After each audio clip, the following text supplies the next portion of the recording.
Hi hello Telangana రాష్ట్ర ప్రజల నమస్తే గుడ్ మార్నింగ్. ఈరోజు సిద్దిపేట టైమ్స్ తెలుగు దినపత్రికలోని మెయిన్ పేజ్ అండ్ వార్తా విశేషాలు ఎట్లా ఉన్నాయో చూద్దాం. సో ముందుగా సిద్దిపేట టైమ్స్ దినపత్రిక తరఫున వ్యూవర్స్ అందరికీ కూడా హోలీ పండుగ శుభాకాంక్షలు. ప్రతి ఒక్కరూ జాగ్రత్తగా ఈ యొక్క హోలీ పండుగను జరుపుకోవాలి.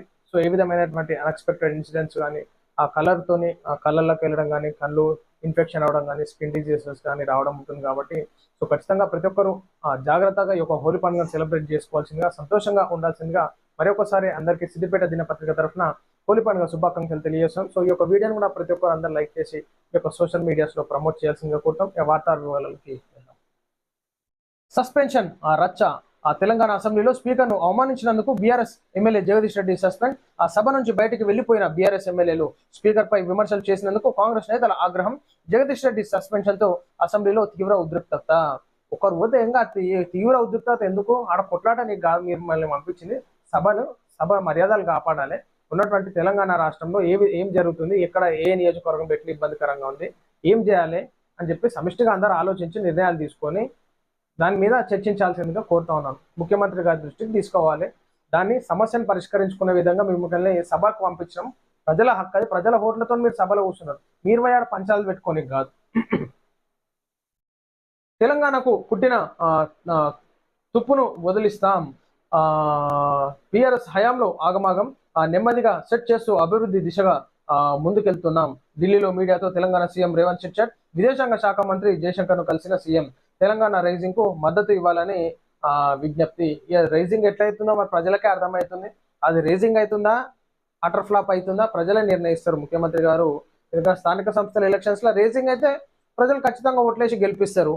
లేదా అటర్ ఫ్లాప్ అవుతుందంటే ప్రజలే ఓడగొడతారు.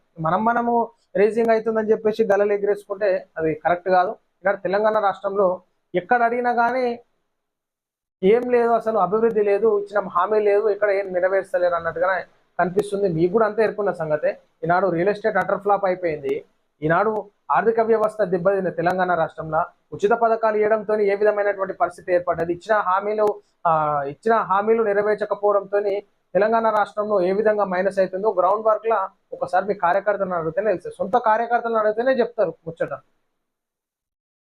బీఆర్ఎస్ హయాంలో తెలంగాణ ఆగమాగమైంది. పట్టిన తుప్పును నెమ్మదిగా వదిలించే పనిలో తాము ఉన్నామని ముఖ్యమంత్రి రేవంత్ రెడ్డి అన్నారు. రాష్ట్ర అభివృద్ధికి బీజేపీ అడ్డుపడుతోందని, నిధుల సాధనలో ఇద్దరు కేంద్ర మంత్రులు ఏమాత్రం పట్టింపు లేదని ధోరణితో వ్యవహరిస్తున్నారని మండిపడ్డారు. తెలంగాణ రైజింగ్ కు మద్దతు ఇవ్వాలని విదేశాంగ శాఖ మంత్రి జయశంకర్ ను కలిసే ముందు ఢిల్లీకి వచ్చిన సీఎం రేవంత్ రెడ్డి మీడియాతో చిట్చాట్ చేశారు. సో ఈ విధంగా మరి విదేశాంగ మంత్రితో కలవడం జరిగింది. సో రైజింగ్ కి అందరూ సహకరించాలి. ఈనాడు కేంద్ర మంత్రులు అన్నటువంటి తెలంగాణ రాష్ట్రం నుంచి మరి ఏ విధమైనటువంటి నిధులు తెస్తలేరు అన్నట్టుగా విమర్శించడం జరుగుతుంది. ఏమన్నా అంటే ఇక కిషన్ రెడ్డిని వద్దలేడు రేవంత్ రెడ్డి. సారీ, అందరు ఎట్లా కూర్చోరు చూడరి, బాగా నిరసన చెప్తున్నారు అనమాట. జగదీష్ రెడ్డిని సస్పెండ్ చేయడం దారుణం. బీఆర్ఎస్ వర్కింగ్ ప్రెసిడెంట్ కేటీ చాలా బాధపడుతున్నట్టు. ఒక సుక్క కూడా కాదు కళ్ళకి వెళ్ళి. ఏం నిరసన చేస్తున్నారేమో మరి. జస్ట్ 10 నిమిషాలు 20 నిమిషాలు కూర్చున్నారు, కథం అయిపోతుంది, దుఃఖం బందిగా. బీఆర్ఎస్ ఎమ్మెల్యేలు ఎమ్మెల్సీలు అంబేద్కర్ విగ్రహంతో నిరసన తెలిపారు. తెలంగాణ శాసనసభలో ప్రజాస్వామ్య విలువలకు పాతరేస్తూ నిరాధార ఆరోపణలతో బీఆర్ఎస్ శాసనసభ్యుడు జగదీష్ రెడ్డిని సస్పెండ్ చేయడం దారుణమని బీఆర్ఎస్ వర్కింగ్ ప్రెసిడెంట్ కేటీఆర్ విమర్శించారు. అప్పుడు మీరు పంపించినప్పుడు దారుణం కదా కేటీఆర్ గారు? మీరు గలమెత్తిన వాళ్ళందరినీ బయటికి పంపించినప్పుడు దారుణం అనిపించలేదా? ఇప్పుడే మీకు దారుణం అనిపిస్తున్నది, చాలా బాధ అనిపిస్తున్నట్టుందిగా. అన్నని మాటల్ని అన్నట్టుగా చెప్పి అబద్ధాలు ఆధారంగానే ఎమ్మెల్యే జగదీష్ రెడ్డిని కాంగ్రెస్ ప్రభుత్వం సస్పెండ్ చేసిందని ఆరోపించారు. బడ్జెట్ సమావేశాల్లో బీఆర్ఎస్ ఉంటే కాంట్రాక్టులు కమిషన్లు ఢిల్లీకి పంపుతున్న మూటల విషయాలు చర్చకి వస్తాయనే భయంతోనే సో ఇట్లా సస్పెండ్ చేశారని చెప్పేసి వాళ్ళు విమర్శిస్తున్నారు.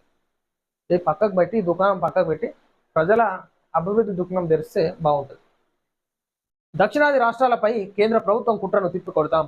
సరైన విధానాలు లేకుండా లోక్సభ నియోజకవర్గాల డీలిమిటేషన్ చేపడితే దక్షిణాది రాష్ట్రాలకు తీరని అన్యాయం. ముఖ్యమంత్రి రేవంత్ రెడ్డి ఢిల్లీలో కలిసి ముఖ్యమంత్రిని కలిసిన తమిళనాడు మంత్రి కె నెహ్రూ, ఎంపీలు కనిమౌలి, రాజా, ఇతర నేతలతో కూడిన డిఎంకే ప్రతినిధి బృందం ఈ నెల 22న తమిళనాడు సీఎం స్టాలిన్ చెన్నైలో నిర్వహిస్తున్న సమావేశానికి రావాల్సిందిగా ఆహ్వానం. ఏదైతే డీలిమిటేషన్ లో భాగంగా మరి ముఖ్యమంత్రిని ఆహ్వానించడం జరిగింది. మరి ముఖ్యమంత్రి గారేమో మన హైకమాండ్ రాహుల్ గాంధీ, సోనియా గాంధీ గారిని కనుక్కొని సో ఆ ప్రస్తావన ఎట్లుంటుంది, డీలిమిటేషన్ లో దాంట్లో అసలు ఏం జరగబోతుంది అన్నట్టుగా పూర్తిగా క్లారిటీ తీసుకున్నాకనే వస్తా అని చెప్పినట్టు ముచ్చట. ఇక ఆడ ఏం మాట్లాడాలి ఏం కథ టోటల్ వాళ్ళే నిర్ణయిస్తారనమాట. రేపటి నుంచి ఒంటిపూట బడులు ఉదయం 8 నుంచి మధ్యాహ్నం 12:30 వరకు స్కూళ్లు. విద్యాశాఖ వెల్లడి. రాష్ట్రంలో వేసవి కాలం నేపథ్యంలో ఈ నెల 15 నుంచి ఒంటిపూట బడులు ప్రారంభం కానున్నట్లు విద్యాశాఖ వెల్లడించింది. ఉదయం 8 గంటల నుంచి మధ్యాహ్నం 12:30 వరకు పాఠశాలలు పనిచేస్తాయని, 10వ తరగతి పరీక్షా కేంద్రాల్లో 1 గంట నుంచి సాయంత్రం 5 గంటల వరకు తరగతులు జరగనున్నట్లు అధికారులు స్పష్టం చేశారు. ప్రభుత్వ పాఠశాలల్లో 12:30 నుంచి భోజనం అందించి విద్యార్థులను ఇంటికి పంపనున్నారు. 10వ తరగతి పబ్లిక్ పరీక్షలకు. సో ఏదైతే హాఫ్ డే స్కూల్స్ స్టార్ట్ అవ్వబోతున్నాయి, ఒకసారి రాష్ట్ర ప్రభుత్వం కూడా ఆలోచించుకోవాలి. నాడు ప్రైవేట్ స్కూళ్ళల్లో చిన్న చిన్న విద్యార్థులకు కూడా టెన్త్ ఎగ్జామ్స్ అయిపోతున్నాయి, కానీ 10th ఎగ్జామ్స్ అయిపోయినాక చిన్న పిల్లలకి ఎగ్జామ్లు అంటే ఒకసారి ఆలోచించుకోవాలి. చిన్న చిన్న పిల్లలు నర్సరీ, ఎల్కేజీ, యూకేజీ పోరగాళ్ళు 1st, 2nd, 3rd, 4th వాళ్ళేం పెద్ద పెద్ద ఇంజనీర్లు కాదు. ఎగ్జామ్లు రాసి సైంటిస్టులు అయితే లేరు, ఇంజనీర్లు అయితే లేరు. సో చిన్న పిల్లలకి ఒక 4th క్లాస్ వరకు వాళ్ళకి ఎగ్జామ్స్ ముందే పెట్టేస్తే బాగుంటుంది. ఎందుకంటే సిలబస్ కంప్లీట్ అయిపోతుంది. ఎట్లాగో ఎగ్జామ్స్ పెట్టేస్తే హాలిడేస్ ఇస్తారు, ఇండ్లలో ఉంటారు పిల్లలు. ఈనాడు ఎండ తీవ్రతతోని ఇబ్బందులు పడేటటువంటి ఆస్కారం ఉంటుంది. కాబట్టి ఈనాడు కొంచెం అన్న జ్ఞానం ఉండాలి అసలు ప్రైవేట్ స్కూల్ ఆర్గనైజేషన్ వాళ్ళకి. కానీ చిన్న చిన్న పిల్లలు 10th ఎగ్జామ్స్ అయిపోతున్నాయి, కానీ LKG, UKG, nursery 1st, 2nd, 3rd, 4th పోరాళ్ళకు కూడా ఎగ్జామ్ పెట్టేస్తే అయిపోతుంది ముందుగా. ఒకసారి దీనిపైన సమీక్ష నిర్వహించి నిర్ణయాలు తీసుకోవాలని చెప్పేసి కోరుతాం. ఇంటర్ ఎగ్జామ్స్ అయిపోతున్నాయి, 10th ఎగ్జామ్స్ అయిపోతున్నాయి, కానీ ఈ చిన్న nursery, LKG 1st, 2nd, 3rd, 4th పిల్లలు ఎగ్జామ్ పెడతలేరంటే ఇక మీ విజ్ఞతకే ఆలోచించుకోవాలి. ఒకసారి రాష్ట్ర ప్రభుత్వం కూడా ఆత్మవిమర్శన చేసుకోవాలి. ఏ ఎగ్జామ్స్ ఎప్పుడు పెట్టాలి, ఏ పిల్లలకి ఒక స్టాండర్డ్ వైజ్గా ఎగ్జామ్స్ కంప్లీట్ చేస్తే బాగుంటుంది. మధ్యాహ్నం పూట పోయి సాయంత్రం దాకా ఏం చదువుతారు పిల్లలు, చిన్న చిన్న పిల్లలు.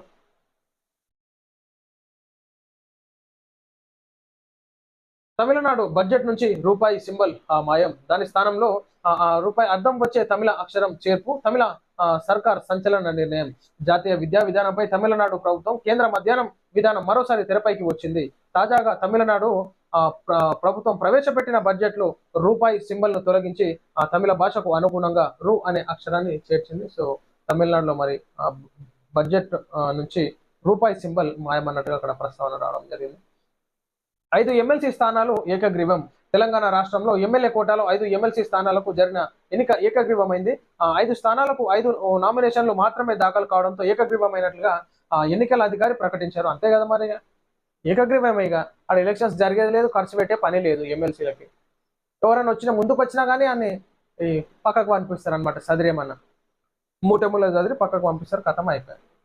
కాంగ్రెస్ పార్టీ నుంచి విజయశాంతి అద్దంకి దయాకర్, శంకర్ నాయక్ ఎన్నికయ్యారు. బీఆర్ఎస్ నుంచి దాసోజు శ్రవణ్, సిపిఐ నుంచి నెల్లికంటి సత్య ఎన్నికయ్యారు. అయితే ఈ 5 కాకుండా 5 స్వతంత్ర అభ్యర్థులు దాఖలు చేసిన నామినేషన్ నిబంధనల మేరకు లేకపోవడంతో రిటర్నింగ్ అధికారి వాటిని తిరస్కరించారు. ఇక లొల్లేందుకు పంచాదని చెప్పేసి కథం తిరస్కరిస్తే అయ్యేపాయే, 5 గెలిచినట్టే. ఏం చేస్తారు మరి ఎమ్మెల్సీలు, ఒకసారి మనం చూసుకోవాలి. సో మరి ఒకసారి నేను రిక్వెస్ట్ చేస్తాను, ఈనాడు గవర్నమెంట్ స్కూళ్ళ పిల్లల పరిస్థితి ఎట్లుందో ఆలోచించుకోవాలి. ఈనాడు ట్యాక్స్ల రూపంలో మీరు అసెంబ్లీలల్లో, మీ భవనాలలో ఏసీలు వేసుకొని నిమ్మలంగా ఉంటారు. ఎమ్మెల్యేలు కానీ, ఎంపీలు కానీ, మంత్రులు కానీ, ముఖ్యమంత్రులు కానీ ప్రజల సొమ్ములతో మీ ఆఫీసులలో ఏసీలు ఉంటాయి. కానీ స్కూళ్ళలో పూరగాళ్ళకి ఏసీలు ఉండయి, ఎండ కొడుతుంది, దెబ్బ తాకుతుంది. కాబట్టి తొందరగా ఎగ్జామ్స్ కంప్లీట్ చేసేస్తే బాగుంటుంది. సరే ఈ సంవత్సరం జరిగిపోయింది, మళ్ళీ వచ్చే సంవత్సరం నుంచైనా పిల్లలకు తొందరగా ఎగ్జామ్లు పెట్టేసి ఇంటర్ 10th కంటే ముందే పెట్టేసేయాలి. ఇక లో స్టాండర్డ్ కాబట్టి ఎల్కేజీ, యూకేజీ 1st నుంచి 4th క్లాస్ వరకు, 5th క్లాస్ వరకు ఎగ్జామ్స్ ముందే పెట్టేస్తే హాలిడేస్ వస్తాయి పిల్లలకి. ఈ ఎండ తీవ్రతను తట్టుకునేటటువంటి ఉంటుంది. కొంతమంది ఈ తీవ్రతకు కూడా ఆరోగ్యాలు క్షీణించేటటువంటి పరిస్థితులు, బాడీ డీహైడ్రేషన్ అవ్వడం కానీ ఇట్లా ఇబ్బందికరంగా పరిస్థితులు ఉంటాయి. కాబట్టి సో మంత్రులు, ముఖ్యమంత్రులు, నాయకులు ఆలోచించుకోవాలి. మీకు ఏసీలు ఉంటాయి, పోరగాళ్ళకి ఏసీలు ఉంటాయి, దర్వాజాలు ఉంటాయి, బాత్రూమ్లకు దర్వాజాలు ఉంటాయి, కిటికీలు ఉంటాయి, ఏముంటాయి. ఒకసారి ఆలోచించుకొని దీనిపైన సమీక్ష నిర్వహించి ఎగ్జామ్స్ ఒక స్టాండర్డ్ వైజ్గా కండక్ట్ చేస్తే బాగుంటుందని చెప్పేసి విజ్ఞప్తి చేస్తాను. సో ఇది ప్రజలారా మనం చూస్తున్నాం. ఈరోజు సిద్దిపేట టైమ్స్ తెలుగు దినపత్రికలోని మెయిన్ పేజ్ వార్తా విశేషాలు. ఇస్రో సెడెక్స్ డీకాకింగ్ సక్సెస్ అన్నట్టుగా ఇది ఒకటి మనం చూడొచ్చు, మిస్ అయింది. సో ఇది ప్రజలారా మనం చూస్తున్నాం సిద్దిపేట టైమ్స్ తెలుగు దినపత్రికలోని మెయిన్ పేజ్ వార్తా విశేషాలు. మరొకసారి వ్యూవర్స్ అందరికీ హోలీ పండుగ శుభాకాంక్షలు తెలియజేస్తున్నాం. నమస్తే.